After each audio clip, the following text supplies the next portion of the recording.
Express was a special train in those days, although it has been discontinued now and runs only a few days every year.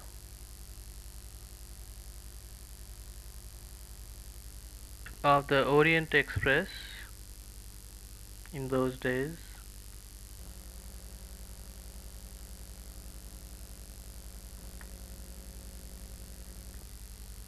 Swamiji wrote about these travels in his Bengali journal Udbodhan, and now they are available in volume 7 of the complete works of Swami Vivekananda. The Orient Express was a deluxe train, and its compartments were panelled with mahogany and were luxuriously carpeted. The seats, windows were also appropriately adorned. It had a speed of 40 miles an hour for most of the journey, which lasted 3 days. On October 24 night, 1900, the train passed through eastern France, and on October 25 through southern Germany. Here is a waiter making up the beds of passengers on the Orient Express. Call by the conductor. The train makes a stop at Salzburg before going into Vienna in Austria, and these are mountains near Salzburg, Austria. The wait at the Salzburg station is quite long.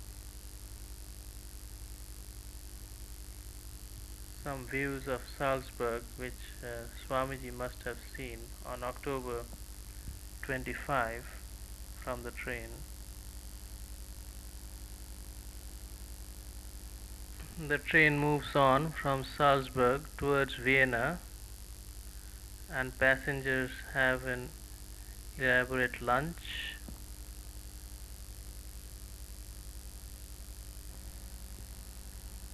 The train runs next to a river. The Orient Express going towards Vienna, Austria. After a final journey through the so-called Vienna woods, where it requires three different engines to pull the train because of the slope, the train finally makes its way into Vienna, Austria. Here the train is making a steep grade up the mountains near Vienna.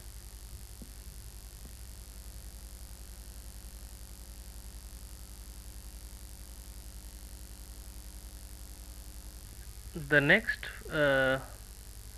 4 days they went sightseeing in Vienna, and they had reached Vienna on the evening of October 25 and went to stay at a hotel where reservations were made beforehand, and the next few days were spent in sightseeing around the town. About 3 or 4 days, Mr. Jules Boyce and Miss MacLeod and Madame Calvé were with Swamiji when they toured Vienna.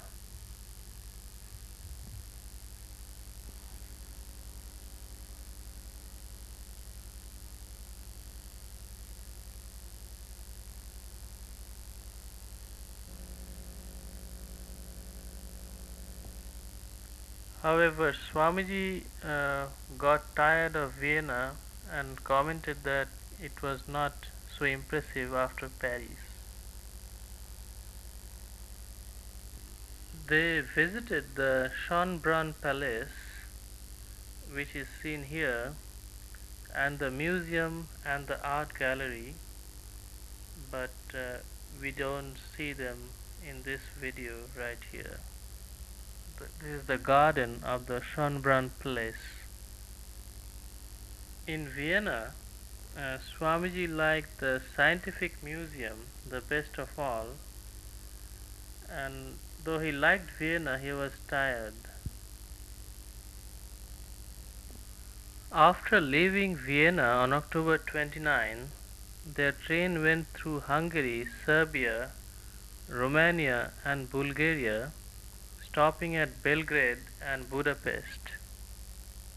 Swamiji and his companions did not get off the train at Budapest, which are two cities, Buda and Pest, on either side of the river, but enjoyed these sights from the train, the Orient Express itself. He observed the poverty of the Balkan countryside and was reminded of India from the Orient Express.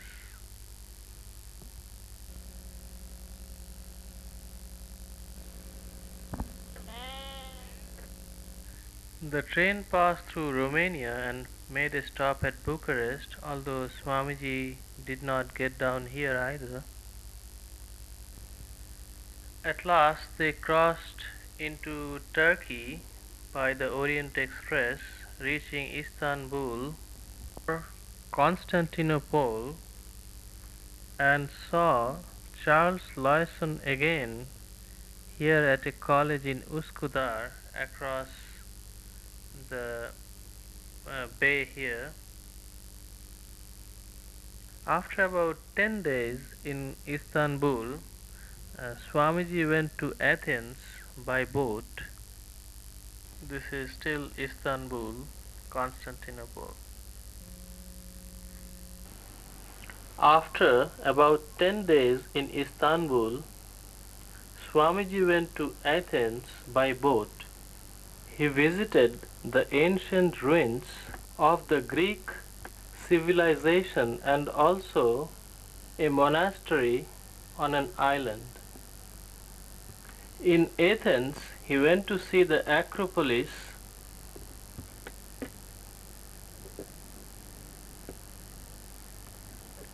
the Parthenon, the Temple of Zeus, and the Theatre of Dionysus. Another day he visited the town of Eleusis. Here in Athens, the European days of Swamiji came to an end. To India, after a few days in Egypt with his companions.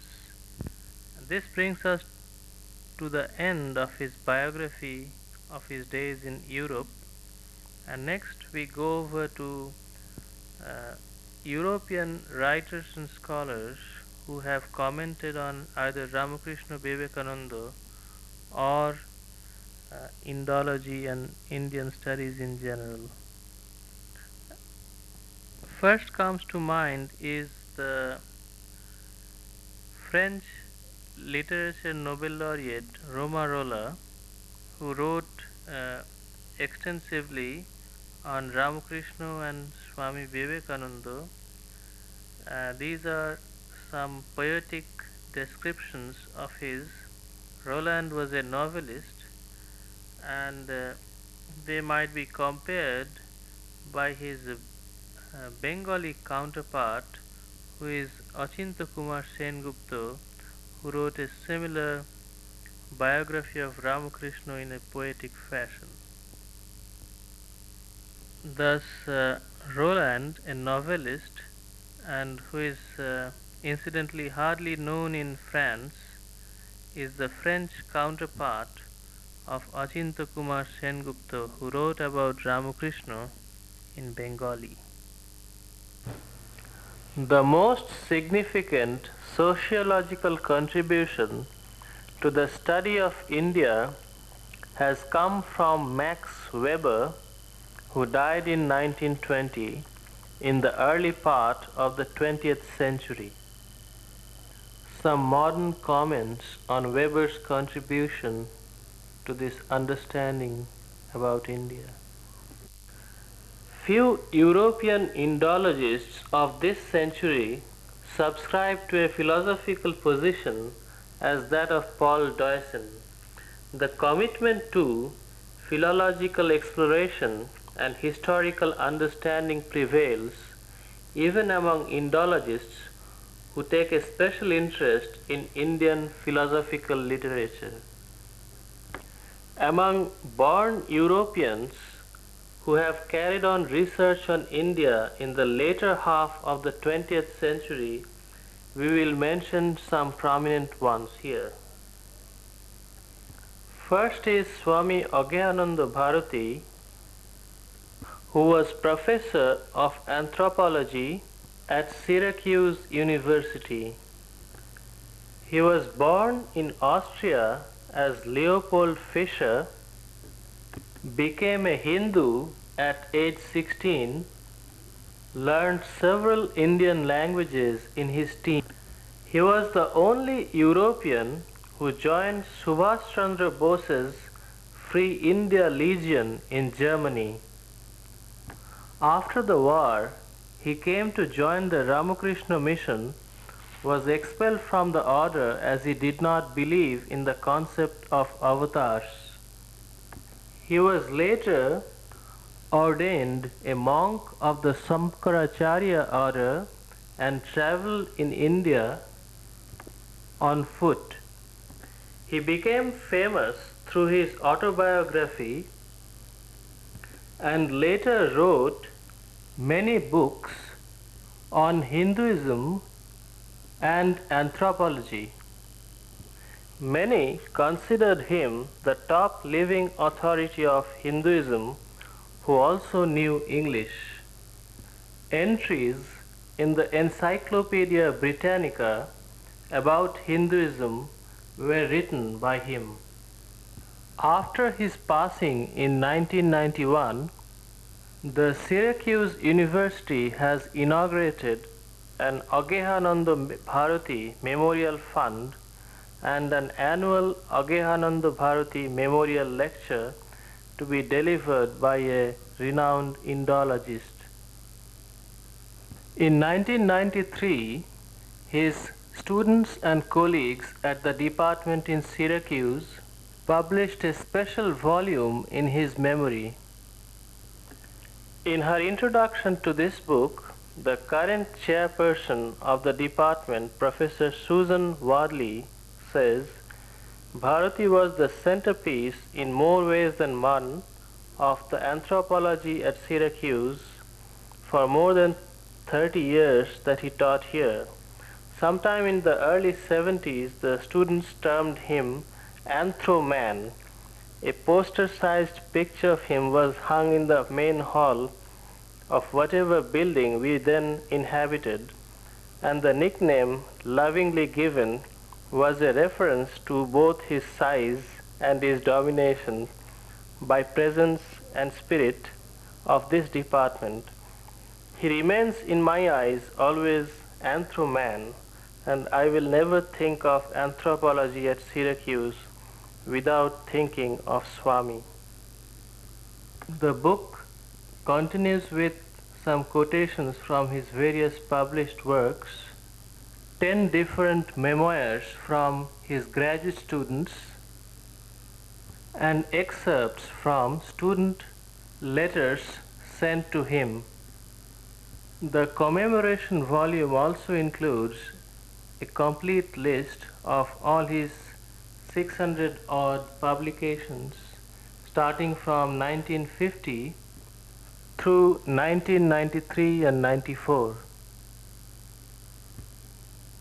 Swami Agyayananda received his spiritual initiation from the 5th president of the Ramakrishna order, Swami Birojananda, who is shown here, and Birojananda Maharaj was a disciple of Holy Mother, wife of Sri Ramakrishna.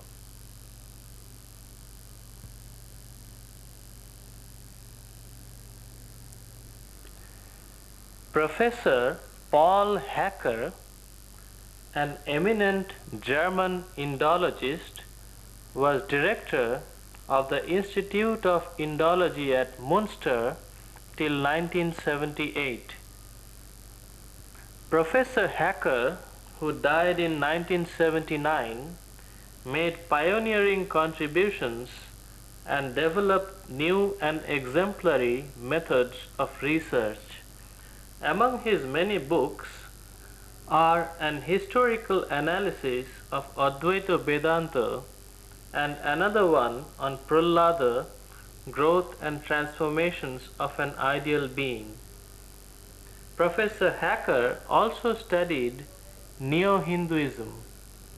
In this context, he has described the tolerance of Neo-Hindus towards other religions as inclusivism and sees it as a form of self-assertion. Professor Paul Hacker. Professor Wilhelm Halbfass of the University of Pennsylvania wrote this important collection of essays republished in India in 1990. Halbfass, born in Northeim, Germany, is a professor of Indian philosophy and has authored 7 books or monographs listed here. Professor Halbfass writes in his book about Swami Vivekananda. In comparison to Ram Mohan, Vivekananda tends to much more explicitly assert himself as a Hindu and to derive his teachings and practical programs from the sources of Hinduism. Vedantic inclusivism is the very framework and basis for Vivekananda's encounter with the West. At the same time, his missionary impulse is much stronger than Ram Mohan's. He is committed to propagating Hindu principles beyond the borders of India and is utilizing their international recognition in his efforts to regenerate Hindu self-awareness and self-confidence.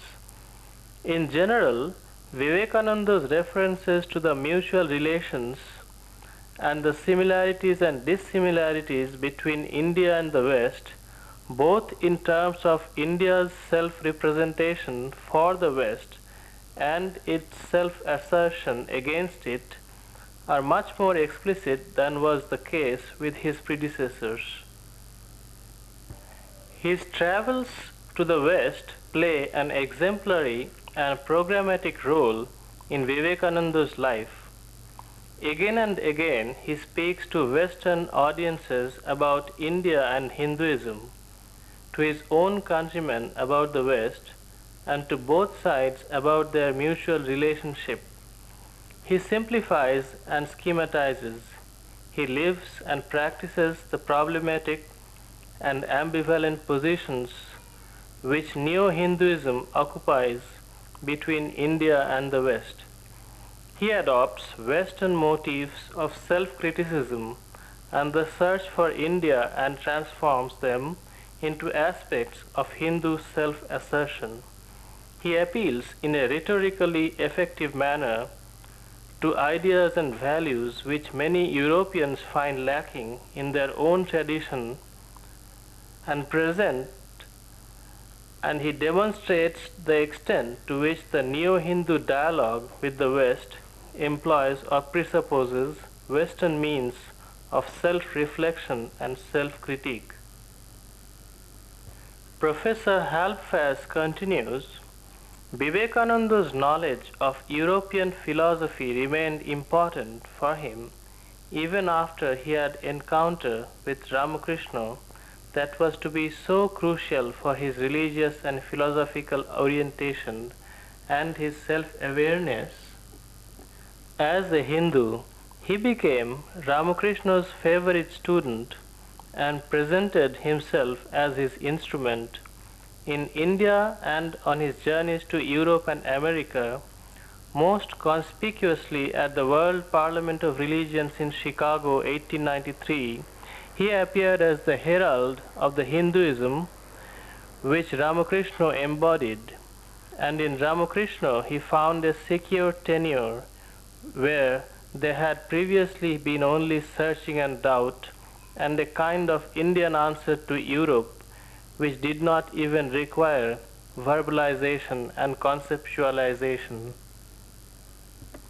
There is no reason to doubt that Vivekananda's veneration of Ramakrishna was genuine, and in keeping with the Indian tradition of reverencing one's guru, but it is equally true that he stylized and used his guru in his own peculiar way, and that his own personal work, the 1897 founding of the Ramakrishna Order for the purpose of preaching Hinduism in India and abroad, for the purpose of general mass education and philanthropic activity, was in no way directly inspired by Ramakrishna's ideas. Ramakrishna himself can hardly be counted among the spokesmen of Neo-Hinduism, yet through Vivekananda he became the instrument and leading figure of Neo-Hinduism in its encounter with Europe.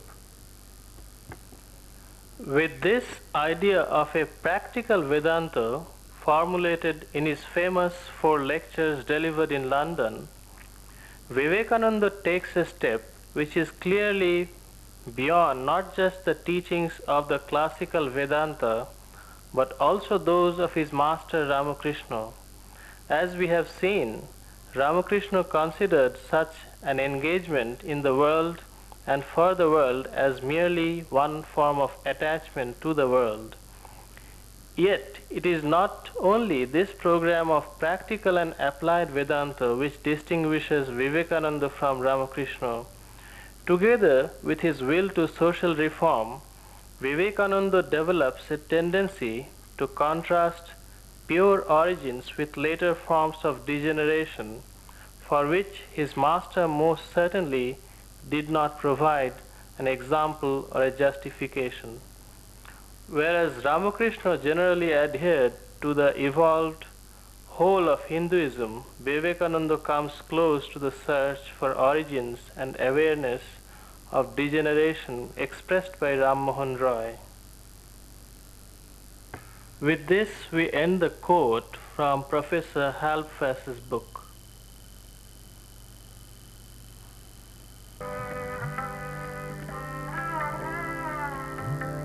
Mono chalo nijo niketane, mono chalo nijo niketane.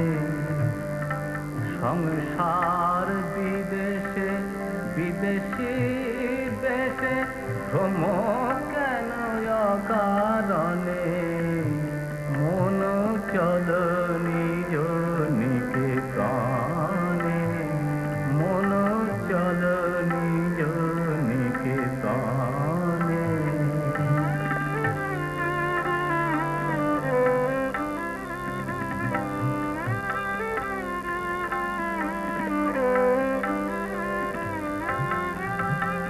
বিষয় পঞ্চক আর ভূতগণ বিষয় পঞ্চক আর ভূতগণ সবই তোর পর কেহ নয় আপন পর প্রেমী কেন হয়ে অচেতন ভুলিছ আপন জানে মন চল নিজ নিকেতনে মন চল নিজ নিকেতনে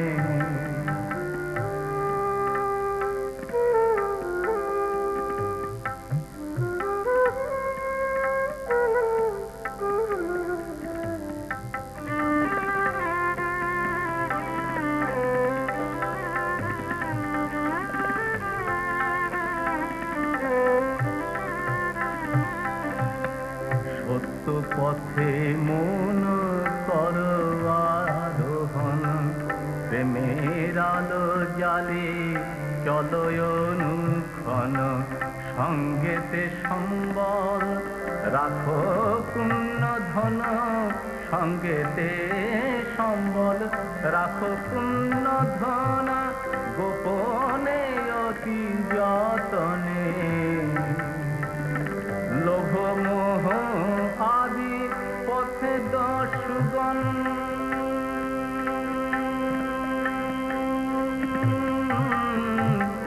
লোভ মোহ আদি পথে দশগণ পথিকের করে সর্ব Companion volume Swami Vivekananda in America in video,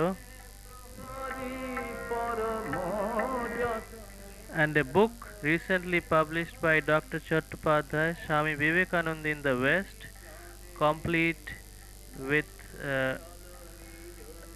detailed descriptions of his visits to America and Europe, complete with references, bibliography, one-page summary of his tours,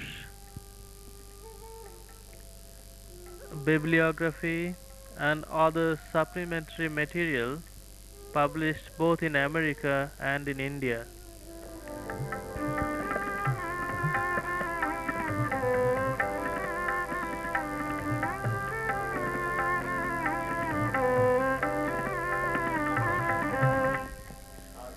Other videos: Vedanta Societies of USA, The Legacy of Swami Vivekananda and his brother disciples, then a series on travel called An Indian Traveler in America.